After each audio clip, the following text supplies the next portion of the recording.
Hello, everyone. Welcome back to Roughing Competition, part 2 of our Week 4 NFL matchups. I think we're just going to dive right into this. What do we have next? Yeah, well, Brant, to start with, we're going to kick off with the Dolphins and the Patriots.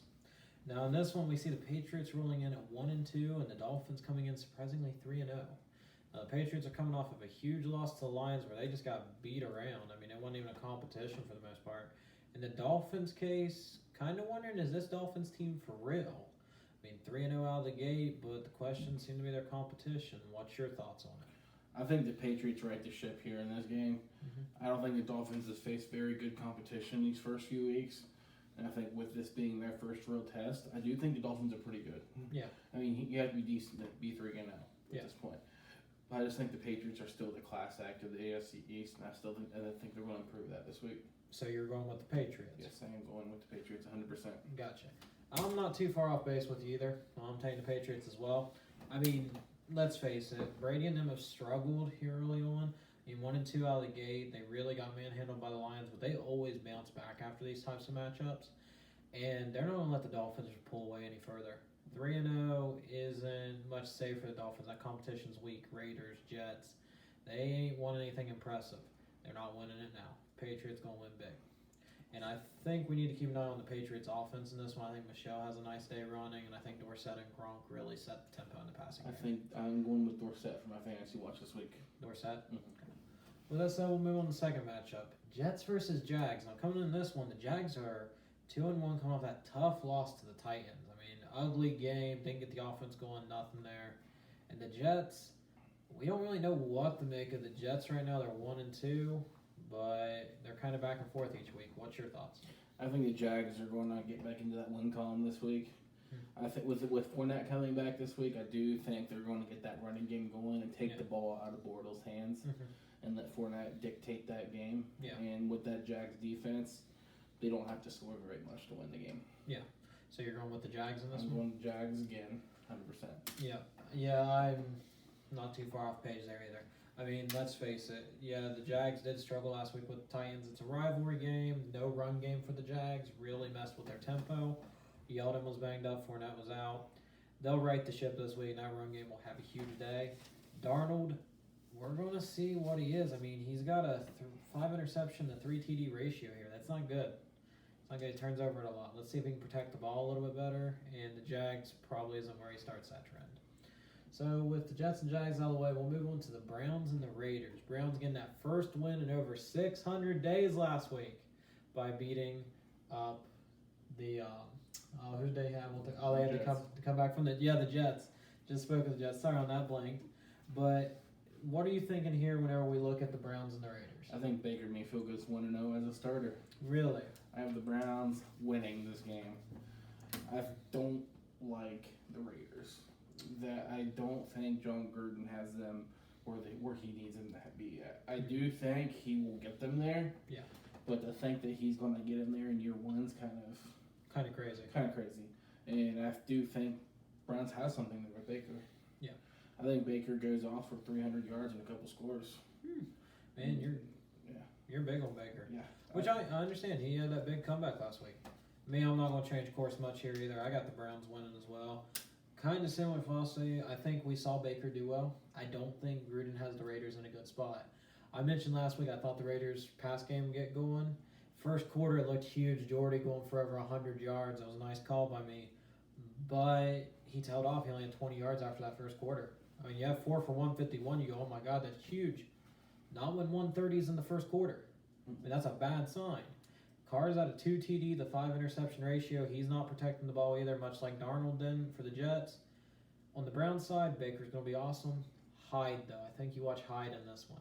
He's ran strong. He's ran powerful. Now, his yards per carry is only a little over 3, but they've had some kind of messy games they played and some good run defenses in the Steelers and the Jets. I said run defense, not secondary defense for the Steelers. So don't get on me for that one. But I think Hyde has a good day, paces the offense, adds a few more TDs. I think the Browns just take apart the Raiders. And poor John Gruden, you're going to lose again, buddy. 0-4. 0-4. All right, let's turn our attention though to the Seahawks Cardinals. I got the Seahawks winning this game. Really? I think the Cardinals are just that much of a mess that the Seahawks are going to win. I don't think the Cardinals have anything. They have no chemistry at all with Bradford, and sooner or later they're just going to have to give that thing to Rosen and let him see if he's going to be something. Yeah, we saw Rosen come in at the end of the game last week, and it looks like he could be the starter, but nothing 100% official from my understanding. I mean, that's pretty much That's it. what you got. Seahawks defense for the fantasy watch, because I don't think either one of those quarterbacks for the Cardinals will be able to do much, and I think there's going to be lots of turnovers. I can understand that. This, though, is where we differ. Okay, the Cardinals, yeah, let's just face facts. You are not very good this year. But you have two guys on that offense that I think will play well, because that Seattle D, while it's good, is exposed to some degree. And I think you're going to see David Johnson and Larry Fitzgerald just kind of take over this game. I look for Rosen to be announced the starter this week, and I think he has a decent pass day. Fitzgerald, I want to see that relationship with Christian Kirk. He's leading the team in yards and receptions. See if that develops there. I think they pull out a close one on 17-13 in this one, but I think the Cardinals get it done. Because the Seahawks have no run game, and Carson's going, and I just don't think Wilson can get it done. I think he's capable of it. I just don't think he has any talent around him. So, yeah, Cards in the upset there. Now, let's turn our attention towards the later games, which would start off, we have the Saints and Giants, which I think might be listed as the game of the week this week for the 425 slot.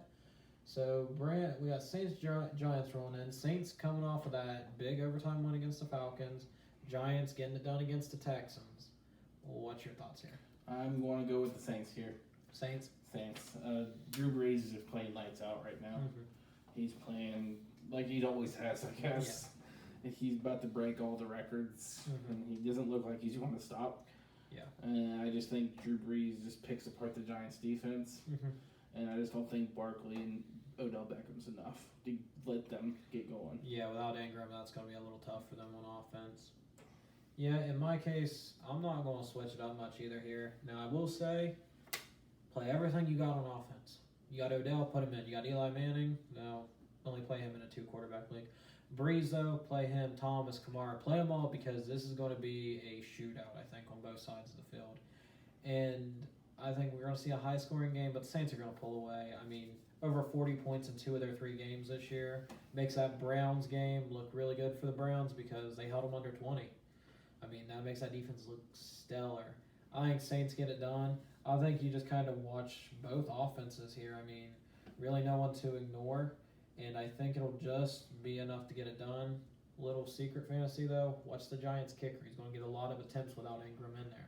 Giants are going to have a hard time getting TD. He's going to have to settle for field goals.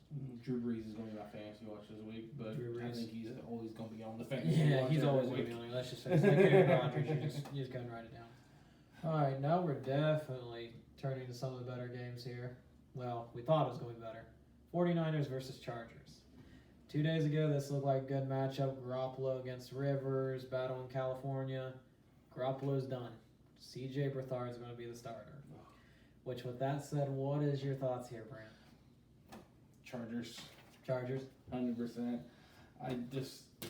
Garoppolo's done, and that means another tough season for the 49ers fans. I'm sorry. It's going to be a nice long haul for the rest of the season. Good news is maybe a good draft pick. Yeah. Add some power with Garoppolo for next season. Absolutely. But some people to look out for, Melvin Gordon. Yeah. Then Melvin Gordon gets going. And also, I didn't put it down, but with C.J. Beathard, and I do think George Kittle gets some love. You know, that's a nice thought, because we saw Kittle get some love from Garoppolo here to start the year, but Beathard did like tight ends a lot last year. Could be interesting to see if he continues that trend. For me, I'm not switching it up. I'm still on the Chargers bandwagon. I know they upset me with the Rams game last week, but they played hard. They're a good team. I know it's hard to see at 1-2, but they lost to the Chiefs and the Rams, and they were competitive in both those games. This is a chance for Rivers to just have a big fantasy day, to really get that kind of mojo going with that offense. And it's going to be a nice win for them to pick up as they move into the second part of the season here. I don't see anything stopping them. I mean, the Niners, I'm sorry, your hope's done. Garoppolo's out. I think Chargers are a good team. They've been facing such a hard competition this first few weeks, Truly, and they played well against them. Yeah. They just haven't been able to pull out a win, and I think this is where they get it going. Yeah, I agree. We're going to shift now to the primetime ones. kick it off with your Steelers playing the Ravens, which I'll let you hold off on your pick for a sec because I'm going to throw out those little dirty birds here. I think Baltimore gets it done, but this is going to be a hell of a game, folks. It's going to be a fun one. Flacco's been slinging the ball. Ben's been slinging the ball. Both offenses are on fire. Both defenses are going to play better than they have all year. It's going to be close, and I kind of see this one being that Justin Tucker 55-yarder, the win it type of thing. Ravens and a nail-biter. Oh, you hurt my... I thought we were friends. Well, outside of the shot. Okay. Well, I don't think you have any surprise of where I'm going with this. Oh, yeah. I'm going with my Steelers. I think it's going to be high scoring. Don't get me wrong. I think it's going to be very high scoring. Ben and Joe have been playing exceptionally well this whole season. I just think the Steelers have more offense than the Ravens do. Mm-hmm. I truly believe that. And I think, yes, the Ravens D might be a little bit better, but they don't have Jimmy Smith this week. That is true. So look for Juju to have a huge game because we all know that AB's going to get doubled. Yeah, and AB's still going to get his targets and catches somehow. Somehow still does it. But I think Juju has a big game this week. I mean, he is third in the league in receiving yards already. Yeah.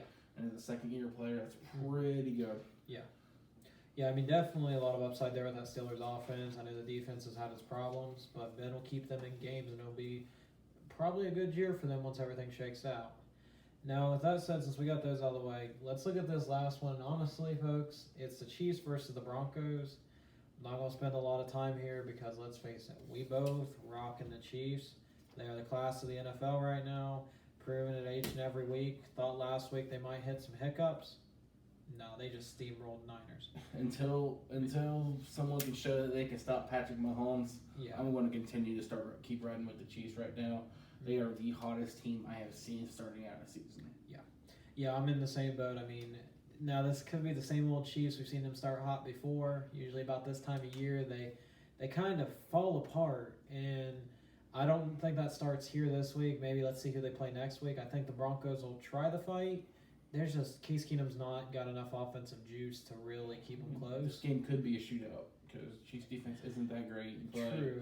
I do think the Chiefs run away with it. I'm glad you said that because I say start your Chiefs because there's no reason not to. But Emmanuel Sanders, he's been Case Keenum's kind of the one he's leaned on this season.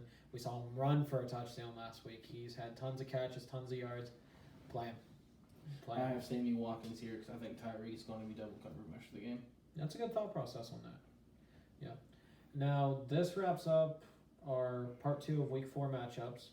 Now, we hope you folks enjoyed it. We'll be back again next week with matchups. Check out the Conference Outlook video for CFB.